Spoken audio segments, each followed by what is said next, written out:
상반기 6억 2,300만 원, 4억 4,700만 원 정도 했고요. 제가 사용하는 계산기에 들어가서 만 원부터 이렇게 쭉 떨어지는 거죠. 가격 경쟁으로만 팔더라도 돈이 남는 거거든요. 로켓 배송이나 제트 배송으로 넣었을 때는 판매가 무조건 거의 된다라고 보시면 될 것 같아요. 이렇게 카페 리스트를 싹 다 정리를 해놨어요. 대표님 안녕하세요. 지금 어디로 가시나요? 저 회사 출근하고 있습니다. 타시겠어요?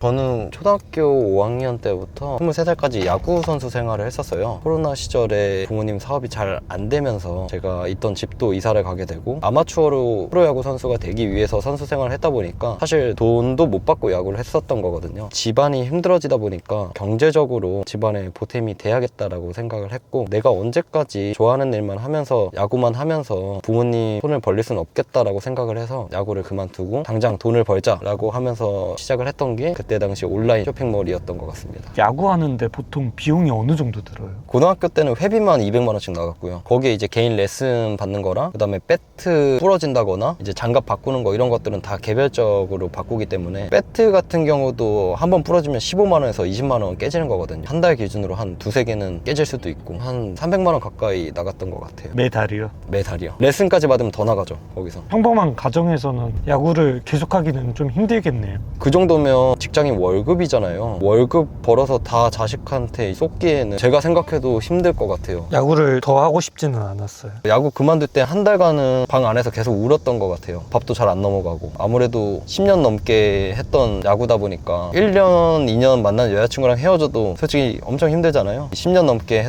좋아했던 거랑 이별을 하는 거니까 제가 살면서 가장 힘들었던 순간 중 하나였던 것 같아요. 왜 부자가 되고 싶었는지. 코로나 때문에 사업도 안 좋아졌는데 어머니가 이제 허리까지 안 좋으셔서 허리 수술을 받아야 된다라고 병원에서 그랬어요. 아무래도 비용이 들어가다 보니까 엄마가 수술 안 해도 괜찮다고 그러면서 좀 넘어갔던 게 제가 속으로 너무 속상한 거예요. 정말 돈만 많았다면은 정말 그 상황에서 수술을 받아야 되는 상황이면 수술을 당장 받으면 되는 건데, 말로는 쉬운데 현실적인 경제적인 문제가 겹치다 보니까 우리 가족이 아플 때 내가 아무런 도움이 되지 못한다라는 게 너무 슬퍼서 부자가 되고 싶었던 것 같아요. 자산이 어느 정도 되시는지. 사둔 아파트만 6억 좀 넘어갈 것 같고요. 그거를 대출 없이 샀거든요. 현금으로 제가 한 2억 정도 있고요. 재고 자산인데 이거를 현금 자산으로 팔면 또 있는 거긴 해서 한 4억 정도 되는 것 같아요. 그거를 다 팔고 그냥 정리를 한다면 10억 정도는 그래도 온라인 판매하면서 모아둔 거죠. 부모님한테 물려받은 거 하나 없이. 네, 하나도 없습니다.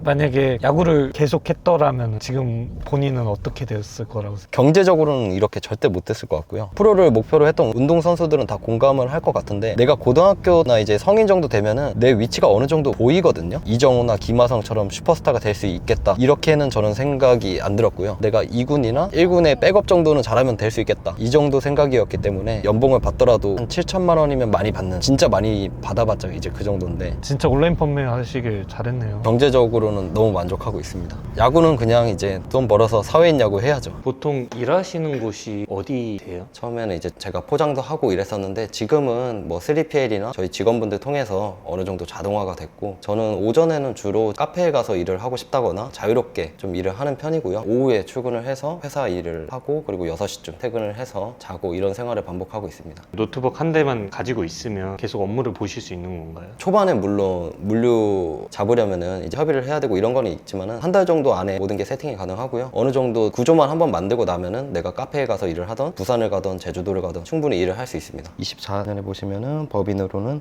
2억 6,600만 원, 2억 1,100만 원 정도. 이건 또 개인 사업자고요. 24년 기준으로 상반기 6억 2,300만 원, 4억 4,700만 원 정도 했고요. 또 다른 개인 사업자인데 상반기에 2억 3,800만 원 정도 했고 하반기에는 1억 2,900만 원 정도 했어요. 한 20억 정도 작년 기준 했고요. 하시는 일을 소개해 주실 수 있을까요? 직접 보여드릴게요. 제가 쿠팡으로 요건 보낸 내역들이에요. 품절이라고 이런 것들이 있잖아요. 그래서 이런 품절이라고 떠 있는 것들은 리스트들을 제가 정리를 해서 이제 어떤 거를 패킹을 하고 쿠팡 창고로 보낼 건지 이런 작업들을 하는 거거든요. 3PL에 대해서 설명을 해주실 수 있을까요? 3PL이요 3자 물류인데요. 품목을 한다면은 박스로 물건을 담아서 포장을 하고 보내야 되는 거잖아요. 그런 일들을 다 해준다라고 보면 돼요. 스마트 스토어나 쿠팡을 통해서 주문이 들어왔다면 그 엑셀을 다운로드 받아서 3PL 업체한테 주문서를 넘겨주면요, 그 3PL 업체가 그 리스트를 받아서 송장 출력을 하고 택배 택배 포장도 해주고요. 쿠팡에다가 납품도 대신 해주고, 원래 저희가 해야 될 것들을 창고를 가지고 대신 해주는 게 하는 역할인 거죠. 위탁 판매나 구매된 같은 게 있는데, 그런 것들이 이제 자기가 직접 포장을 하지 않고 대신 노트북 하나로 이렇게 쇼핑몰을 하는 방식이거든요. 근데 사입으로도 3PL을 이용하면은 제가 직접 창고나 물류 포장을 하지 않고도 이용이 가능한 거죠. 월 매출 3천만 원이다, 4천만 원이다 하는데 순이익이 안 나온다고 하시는 분들도 있더라고요. 제 주변에서 연매출 한 4, 50억 정도 하시는 분이 있는데, 사실 순이익은 그 재무제표를 봤을 때 5천만 원이 안 되거든요. 사실 인건비도 안 나오는 거죠. 왜냐면 쿠팡이 초창기에만 해도 그냥 아무 생각 없이 팔아도 잘 팔리는 시장이었거든요. 지금은 이미 시장이 많이 성장이 됐기 때문에 대충 물건을 사다가 팔한다라고 해서 뭐 매출은 나올 수 있겠지만은 남는 게 거의 없는 게 지금 쿠팡의 현실인 거죠. 월에 2천만 원 정도 팔고도 900만 원을 남기신 수강생분이 있어요. 제가 알려준 방식으로 했더니 1천만 원을 팔더라도 920만 원을 벌었다라고 저한테 카톡 인증이 왔거든요. 이분 같은 경우는 부업으로 이렇게 하시는 거라서 지금은 이거를 전업으로 하시려고 생각을 하신다고 하더라고요. 쿠팡에서 돈을 버는 게 이제는 쉽지 않겠네요. 아니죠. 제가 쿠팡에서 하루 매출이 거의 1억 가까이 나왔던 적도 있거든요. 1억이요? 바로 화면 보여드릴게요. 쿠팡에서 2025년 3월 21일에 9,200만 원 어치 제가 납품을 한 거거든요. 오프라인으로도 3월 22일 날 매출이 한 1,000만 원 가까이 나와서 이날만 제가 1억 넘게 팔았었거든요. 우와. 온라인 판매를 한다면 한 번쯤은 꼭 경험을 해보셨으면 좋겠다라는 생각이 들고, 저는 야구만 하다가 이렇게 하루 매출 1억까지도 찍었었는데 열심히만 한다면 아마 저보다 하루 1억 매출이 한 2억, 3억까지도 찍을 수 있지 않을까, 저는 그렇게 생각을 합니다. 쿠팡 통해서 하루 매출 1억을 찍을 정도면 그냥 쿠팡에 올인해도 되는 거 아닌가요? 아니죠. 저도 하루 매출 1억을 찍었을 때는 쿠팡 비중이 높았던 건 사실이지만은 전체적인 연 단위 매출로 봤을 때는 60%를 안 넘기려고 하고 있거든요. 정산이 늦는다든지 로켓그로스 판매 수수료율을 올린다든지 뭐 반품 비용을 판매자한테 청구를 시킨다든지 이런 식으로 구조가 옛날보다 점점 더 판매자한테 안 좋아지고 있기 때문에 네이버 스마트 스토어랑 뭐 자사몰이랑 뭐 여러 가지 플랫폼들이 있잖아요. 그런 채널들을 다양하게 입점을 하셔서 외부 마케팅을 통해서 이 스토어로 매출을 올리는 연습들을 하셔야 되고, 저 같은 경우는 네이버 카페 바이럴 마케팅이나 블로그 마케팅이나 이런 것들을 이용을 해서 제 스마트 스토어로 보내서 스마트 스토어 비중도 꽤 높게 유지를 하고 있거든요. 초보자분들은 위탁 판매로 많이 시작을 하는데 그만큼 요새 많이 포기도 하시더라고요. 저도 처음에는 위탁 판매로 시작을 했었거든요. 위탁 판매가 처음에 말로만 들었을 때는 재고도 안 쌓아도 되고 편하게 내가 물건을 팔 수 있으니까 접근하기는 정말 쉬워요. 중요한 거는 다 똑같은 상품을 팔다 보니까 서로 치킨 게임을 하면서 결국 마진율이 0%까지 가거든요. 쿠팡에서 지금 24,120원에 판매를 하고 있잖아요. 근데 이런 상품들을 1688에서 찾았을 때는 얼마냐라고 본다면 이거는 알리프라이스라는 확정 프로그램이고요. 이 상품이 비슷한 것 같은데 제가 사용하는 계산기에 들어가서 30개 이상만 사더라도 1,700원, 만원부터 이렇게 쭉 떨어지는 거죠. 내가 쿠팡에서 별다른 마케팅을 하지 않더라도 가격 경쟁으로만 팔더라도 돈이 남는 거거든요. 그래서 저도 처음에는 이렇게 위탁 판매로 매출을 내다가요 1688로 사입을 전환을 해서 거기서 일단 원가를 또 절감을 했고요. 이제는 정말 많이 팔려서 제 브랜드 로고까지 찍어서 제 브랜드 상품까지도 만든 게 있거든요. 초보 판매자들은 이런 식으로 위탁 판매로 경험을 하고 1688 중국 사입을 통해서 원가를 절감을 해서 수익을 극대화시키고 내 브랜딩까지 가는 게 결국에는 우리 온라인 판매자들이 할 수 있는 최고의 선택이지 않을까 싶습니다. 알리는 좀 많이 들어봤는데 1688은 처음 들어봐서. 1688은 중국 내 B2B 도매 사이트인 거죠. 제조사 공장들이 직접 저희 같은 판매자, 셀러들한테 물건을 공급해주는 곳이라고 보시면 되고요. 알리익스프레스 같은 경우는 소매 사이트이기 때문에 단가가 엄청 비싸고요. 그리고 알리바바 같은 경우도 해외 대상으로 수출을 하는 전문 사이트긴 하지만 가격이 1688보다 훨씬 더 비싸요. 그래서 저 같은 경우는 1688 통해서 물건을 직접 사입을 하고 있거든요. 제가 직접 소싱하는 과정을 보여드릴게요. 파파고를 통해서 중국어를 몰라도 이렇게 손선풍기를 내가 검색을 한다고 하면요, 이 크롬으로 들어가시면 번역도 돼요. 어떤 것들이 이제 얼마고 뭐 배송료가 있고 이미지로도 1688을 검색할 수 있거든요. 이런 식으로 쿠팡에서 내가 원하는 상품을 캡처를 해준 다음에요, 컨트롤 C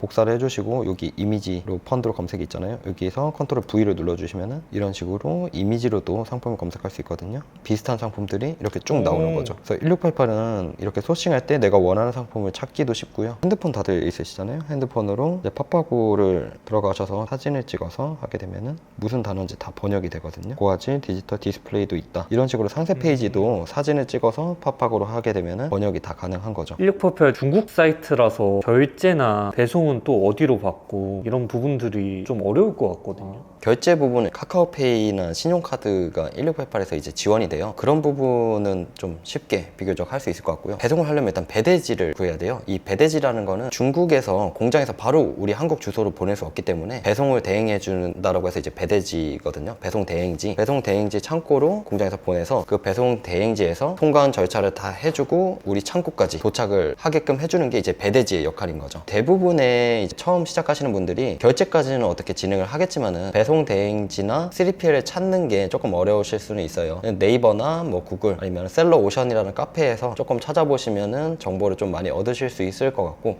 배송 대행지에서 돈을 보냈다가 나르는 경우도 있고 3PL 업체들과 한순간에 없어지는 경우도 있기 때문에 여러분들도 찾으실 때 신중하게 찾으셔야 된다는 거 제가 이렇게 말씀을 드릴게요. 근데 소싱을 잘하더라도 요새는 마케팅이 필수잖아요. 마케팅만 잘해도 솔직히 먹고 사는 데는 문제가 없거든요. 우선 카페 바이럴을 할 때 저 같은 경우는 이렇게 카페 리스트를 싹 다 정리를 해놨어요. 맘카페도 다 있고요. 커뮤니티식으로 세부 카테고리도 다 정해놨어요. 저는 건강에서 당뇨, 뇌, 남성 질환 이런 식으로 다 있기 때문에 컨트롤 F로 탈모로 쳐주시면 탈모인들의 카페가 다 따로 있는 거예요. 이런 데에서 이제 카페 가입을 하고 글에다가 뭐 남성 탈모 샴푸 추천해주세요 이런 식으로 글을 쓰고 제 샴푸의 상품명을 언급을 하거나 자연스럽게 제 상품 구매 전환까지 이어지게끔 하는 거죠. 첫 번째 하는 작업이 이런 카페 바이럴 작업이고요. 그 다음에 이제 블로그인데요. 탈모 샴푸는요, 여기서 이제 바로 검색을 해서 구매를 하는 사람들도 있지만은 탈모 샴푸 같은 경우는 관여도가 높기 때문에 블로그를 다 읽어보고 여러 가지 샴푸를 비교하고 나서 구매까지 이루어지거든요. 이럴 때는 저는 불덱스라는 사이트를 이용을 해요. 불덱스라는 사이트에서 탈모 샴푸라는 키워드를 쳐서요, 블로그를 노출시킬 수 있는 경쟁 강도가 어떻게 되는지를 보는 거거든요. 예를 들어서 남자 탈모 샴푸 추천 한 달 검색어도 10,000명 이상이 검색을 하는 나쁘지 않은 키워드거든요. 이런 키워드에 이제 블로그 지수도 한번 또 조회해보는 거죠. 보시면은 최적 4불 뭐 이런 식으로 있었는데 이게 블로그 등급을 뜻하는 거예요. 이 등급의 블로그 리스트를 모집을 해서 내가 탈모 샴푸를 판다면은 이 사람들에게 협찬을 해서 블로그 글을 작성해달라고 하던지 아니면 소정의 원고료를 20,000원이든 30,000원이든 주고 여기다가 노출을 시키면은 한 번 올렸을 때 6개월, 9개월 동안 노출이 될 수 있는 거죠. 그러면 한 달 기준으로 10,000명이 거의 검색을 하는 건데 여기 블로그로 유입이 되는 사람은 한 달 기준으로 적어도 1,000명, 2,000명은 되는 거겠죠. 적은 비용으로 구매 전환까지 시킬 수 있는 게 제가 또 하고 있는 블로그 마케팅. 이렇게 대표적으로 두 가지 마케팅을 하고 있어요. 지금 창고로 가고 있나요? 네, 창고로 가고 있습니다. 창고 거의 다 왔고요. 제가 하는 카테고리가 이제 농사용품이나 이제 원예용품 그리고 뭐 식물까지도 저희가 하고 있어서 하우스로도 사용을 하고 있고 창고도 일부 사용하고 있고 정리가 지금 좀 복잡하긴 한데 저희가 제조하는 것도 있고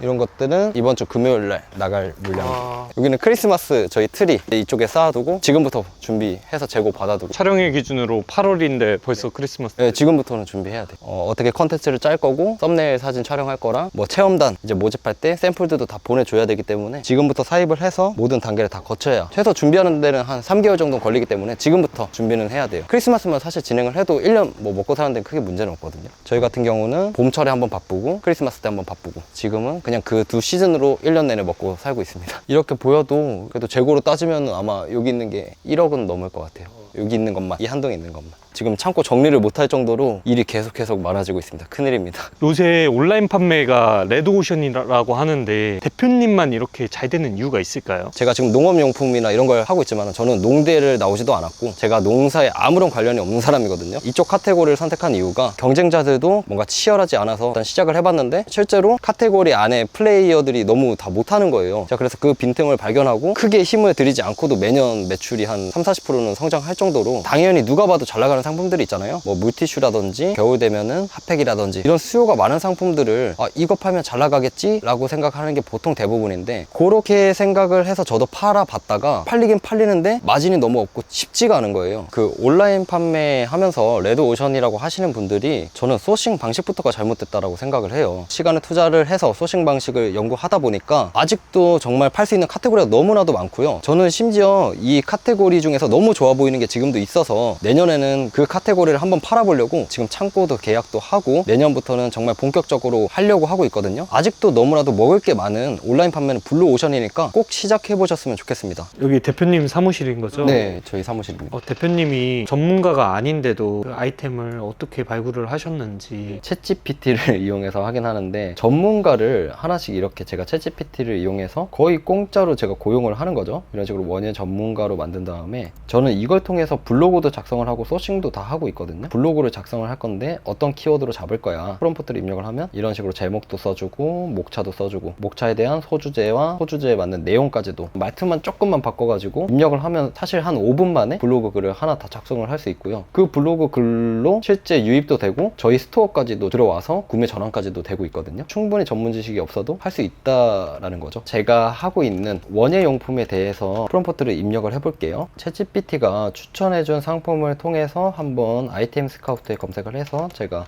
상품을 한번 봐볼게요. 아이템 스카우트를 검색해서요, 키워드 분석이라고 있거든요. 여기 키워드 분석에 챗GPT 통해서 상품 소싱한 거를 여기 입력을 해주면은 사람들이 얼마나 검색하는지, 그리고 어느 시즌에 키워드 검색량이 올라오는지 이렇게 다 나오고요. 이런 멀칭 비늘 같은 거를 복사 붙여넣기 해주시면은 이 키워드가 검색량이 10,000 이상 된다라는 건 하루에 14,000일 때는 하루 기준 400명이 검색을 하는 거기 때문에 이런 키워드는 저희 업계에서는 꽤 큰 키워드고요. 그리고 6개월 매출이 어느 정도 발생이 되고 있는지, 지금 보시면은 로켓 상품 비율이랑 Z 상품 비율이 아주 저음으로 뜨잖아요. 그래서 이런 것들은 지금 수요는 있는데 로켓 상품이랑 Z 상품에는 판매하는 판매자가 없다라는 거죠. 그래서 이런 상품을 로켓 배송이나 Z 배송으로 넣었을 때는 판매가 무조건 거의 된다라고 보시면 될 것 같아요. 그래서 저는 항상 소싱을 할 때 챗GPT를 통해서 소싱 리스트를 쫙 뽑고요. 그 리스트를 이런 식으로 아이템 스카우트 키워드 분석을 통해서 지금 뭐 로켓 상품 비율은 어떤지, Z 상품 비율은 어떤지, 그리고 전체적인 매출이나 키워드 검색량은 어느 정도인지 체크를 다 해주고 나서 최종적으로 소싱할 상품을 찾는 거죠. 내가 농사 전문가가 아니어도 충분히 전문적인 상품을 팔 수 있고 온라인 판매를 잘 할 수 있다라는 거죠. 제가 오늘 하루 종일 붙어서 촬영을 했는데 촬영 소감 좀 말씀해 주실 수 있을까요? 또 온라인 판매에 대한 정보가 아무것도 없이 시작을 했잖아요. 그동안 야구 선수 생활을 했었고 뭘 배우고 시작한 것도 아닌데, 저도 처음에 시작할 때는 저 같은 유튜버 분들을 보면서 온라인 판매하는 방법이나 이런 것들을 보고 혼자 연습하고 독학하고 그랬었거든요. 나도 언젠가는 내가 지금 잘 하고 있는 방법이나 노하우를 나처럼 시작하는 사람들한테 도움이 됐으면 좋겠다라고 생각하고 유튜버를 처음에 시작을 했는데, 생각했던 부분을 오늘 이룬 것 같아서 좀 기분이 좋고요. 그리고 온라인 판매를 시작하려는 분들이 아마 이 영상을 좀 보실 것 같은데, 온라인 판매 아직까지도 기회가 정말 많고, 오늘 제 영상만 보셔도 알겠지만은 정말 아무것도 배운 것도 없이 운동만 하던 놈도 이렇게 잘 됐으니까 제 영상을 보고 조금 희망을 가지셨으면 좋겠습니다.